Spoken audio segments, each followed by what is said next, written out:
This is a story about a world obsessed with stuff. It's a story about a system in crisis. We're trashing the planet, we're trashing each other, and we're not even having fun. The good thing is that when we start to understand the system, we start to see lots of places to step in and turn these problems into solutions.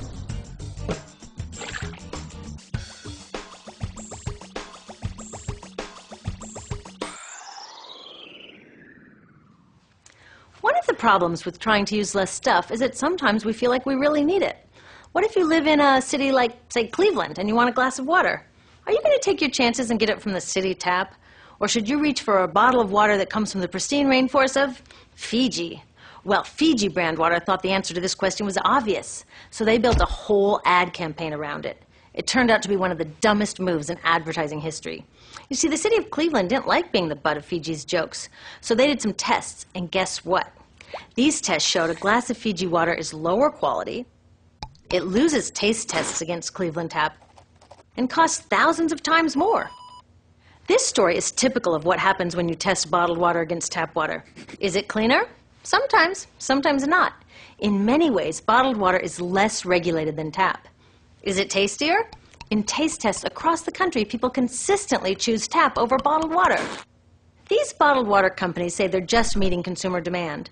But who would demand a less sustainable, less tasty, way more expensive product, especially when you can get for almost free in your kitchen? Bottled water costs about 2,000 times more than tap water. Can you imagine paying 2,000 times the price of anything else? How about a $10,000 sandwich?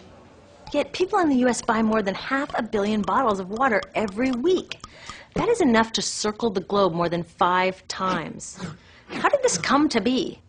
Well, it all goes back to how our materials economy works, and one of its key drivers, which is known as manufactured demand. If companies want to keep growing, they have to keep selling more and more stuff. In the 1970s, giant soft drink companies got worried as they saw their growth projections starting to level off. There's only so much soda a person can drink. Plus, it wouldn't be long before people began realizing that soda is not that healthy and turned back to, gasp, drinking tap water. Well, the companies found their next big idea in a silly designer product that most people laughed off as a passing yuppie fad. Water is free, people said back then. What will they sell us next? Air? So how do you get people to buy this fringe product? Simple. You manufacture demand. How do you do that? Well, imagine you're in charge of a bottled water company. Since people aren't lining up to trade their hard-earned money for your unnecessary product, you make them feel scared and insecure if they don't have it. And that's exactly what the bottled water industry did.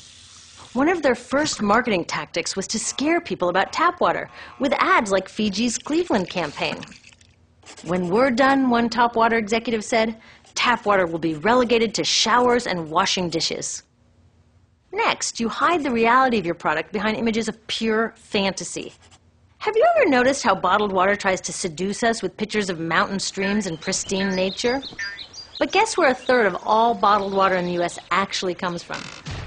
The tap. Pepsi's Aquafina and Coke's Dasani are 2 of the many brands that are really filtered tap water. But the pristine nature lie goes much deeper. In a recent full-page ad, Nestle said, bottled water is the most environmentally responsible consumer product in the world. What? They are trashing the environment all along the product's life cycle. Exactly how is that environmentally responsible? The problems start here with extraction and production, where oil is used to make water bottles. Each year, making the plastic water bottles used in the U.S. takes enough oil and energy to fuel 1 million cars.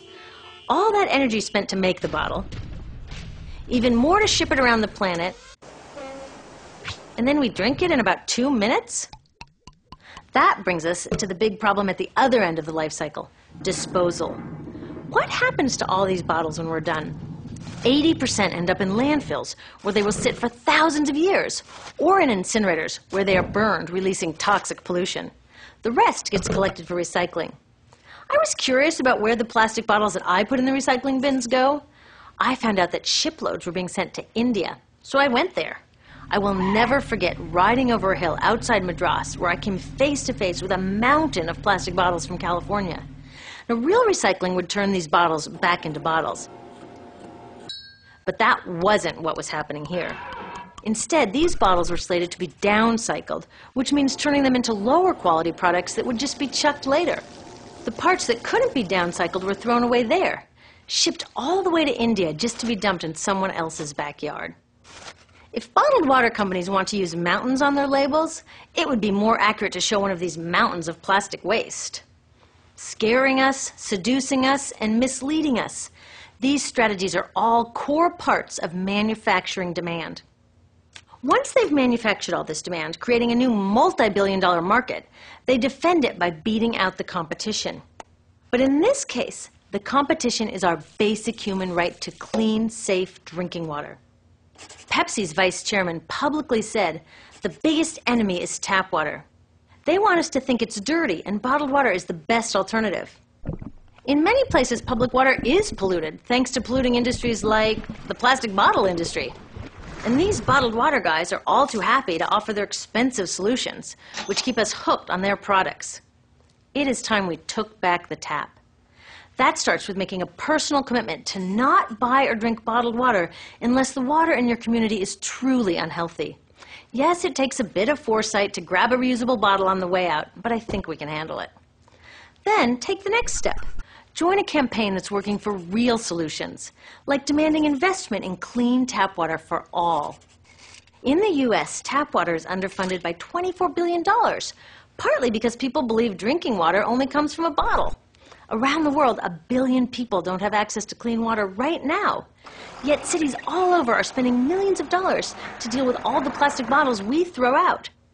What if that money was spent improving our water systems, or better yet, preventing pollution to begin with? There are many more things we can do to solve this problem. Lobby your city officials to bring back drinking fountains. Work to ban the purchase of bottled water by your school, your organization, or entire city. This is a huge opportunity for millions of people to wake up and protect our wallets, our health, and the planet. The good news is it's already started. Bottled water sales have begun to drop while business is booming for safe, refillable water bottles. Yay! Restaurants are proudly serving tap, and people are choosing to pocket the hundreds or thousands of dollars they would otherwise be wasting on bottled water. Carrying bottled water is on its way to being as cool as smoking while pregnant. We know better now. The bottled water industry is getting worried because the jig is up. We are not buying into their manufactured demand anymore. We will choose our own demands, thank you very much, and we're demanding clean, safe water for all.